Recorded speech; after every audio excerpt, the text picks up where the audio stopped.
দলীয় সিদ্ধান্ত অমান্য করে স্বতন্ত্র প্রার্থী হওয়ার প্রবণতায় আসন্ন জাতীয় নির্বাচনকে সামনে রেখে চাপে পড়েছে বিএনপি। ধানের শীষের পক্ষে ঐক্য অটুট রাখতে বিদ্রোহী প্রার্থীদের বিরুদ্ধে কঠোর অবস্থান নিয়েছে দলটি।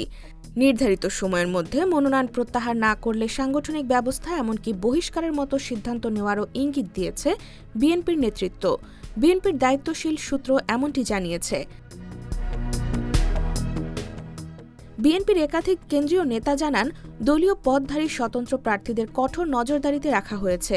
ঘোষিত তফসিল অনুযায়ী নির্ধারিত সময়ের মধ্যে মনোনয়ন প্রত্যাহারের নির্দেশ দেওয়া হয়েছে। নির্দেশ অমান্য করলে দলীয় গঠনতন্ত্র অনুযায়ী সাংগঠনিক ব্যবস্থা নেওয়া হবে। তারা আশা করছেন, স্বতন্ত্র হিসেবে দলের যেসব নেতা মনোনয়নপত্র জমা দিয়েছেন শিগগিরই তাদের কেন্দ্রে ডাকা হতে পারে। দায়িত্বশীল নেতারা প্রথমে তাদের বোঝাবেন এবং দল ক্ষমতায় গেলে বিভিন্নভাবে মূল্যায়নের আশ্বাস দেবেন।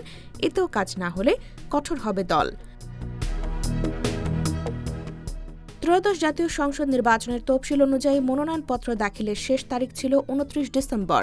দেখা গেছে ৬০টির বেশি আসনে দলীয় পদ থেকে স্বতন্ত্র প্রার্থী হিসেবে মনোনয়নপত্র দাখিল করেন শতাধিক প্রার্থী। এদিকে দলীয় সিদ্ধান্ত অমান্য করে জাতীয় সংসদ নির্বাচনে প্রার্থী হওয়ায় ইতোমধ্যে কেন্দ্রীয় সহ আন্তর্জাতিক বিষয়ক সম্পাদক ব্যারিস্টার রুমিন ফারহানা সহ ৯ জনকে দল থেকে বহিষ্কার করেছে বিএনপি। দলের দায়িত্বশীল নেতারা বলেন, মিত্রদের যেসব আসনে ছাড় দেওয়া হয়েছে তাদের আসনকে এই মুহূর্তে বেশি গুরুত্ব দেওয়া হচ্ছে।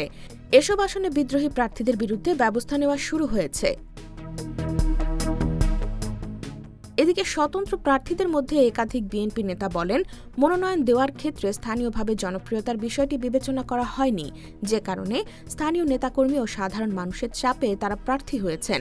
দলের জন্য তাদের ত্যাগ বিবেচনায় দল তাদের বিরুদ্ধে কঠোর ব্যবস্থা নেবে না বলেও আশা করেন তারা। IBTV USA, new York.